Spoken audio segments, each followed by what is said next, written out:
ولكم في القصاص حياة يا أولي الألباب.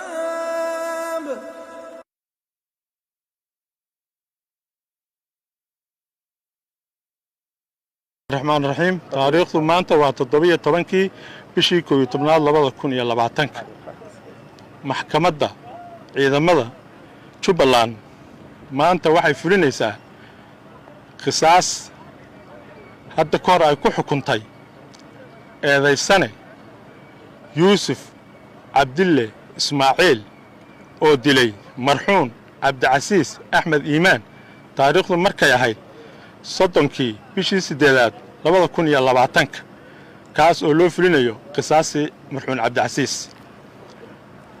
kiiska labaad oo maxkamaddu horay ugu xukuntay taariikhdu markay ahayd 29 bishii 6 2022 gacan ku dhiigle Cabdi Xuseen Isaaq oo dilay marxuum Axmed Xuseen Ismaan taariikhdu markay ahayd 13 bishii 2 2020 kaas oo loo qisaasayo qisaastii Axmed Xuseen Ismaan wabillahi tawfiiq.